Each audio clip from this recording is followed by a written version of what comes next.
Angel, thanks very much for joining us. Pleasure. Give me a little bit more information, if you can, on Hispania and just the strategy for the company.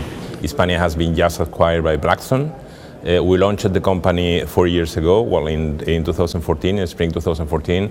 We created the company, we launched the company. The company was quoted as a SOCIMI, which is a Spanish REIT in the Spanish stock exchange, and has been a very successful story in the past, as the company value, when we launched the company, the share value was €10.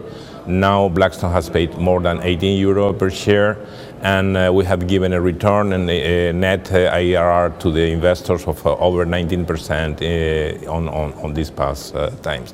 Hispania was created to invest in real estate only in Spain. Being a SOCIMI, we were forced to invest only in Spain, and we started the company investing in 3 asset classes, which are hotels and resorts, residential and offices. When the company was designed, we thought that approximately 1/3 will be in each side, but finally the main winner has been the resort and hotels investor, because we were defined during the development of Hispania that the more resilient and the most rewarding segment of our asset classes was the resort area. You're obviously in charge of the hotel sector, Angel. So just give me an update in terms of the cities, the markets that you're particularly looking at. Okay, as I said, Hispania has been now acquired by Blackstone, but Azora, which has always been the management company for Hispania, and the company that created, launched, and managed Hispania during the whole life of the company, will continue investing in the resort area in the future. We are looking to the European Mediterranean coastline, including Spain. We are looking to the Iberian Atlantic, meaning Portugal and Spain, and islands like Azores or Canary Islands, as well as in leisure cities in Europe, meaning cities that has a component of leisure in their clientele. So, for instance, we would rather prefer Edinburgh than Manchester, or Rome than Milan, because there is a higher impact on the leisure business. Why?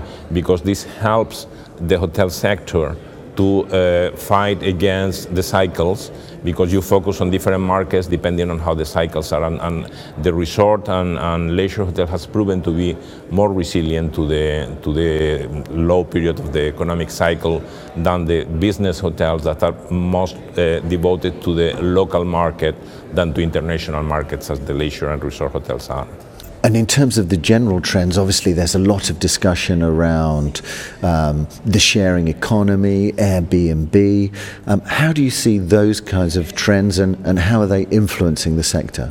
Airbnb is not as strong threat for the hotel industry as a lot of people say. If you look to the numbers, where the hotel occupancy has been high during the past years, Airbnb has been growing and increasing, but has not been affected the general occupancy of the area, not the average rate.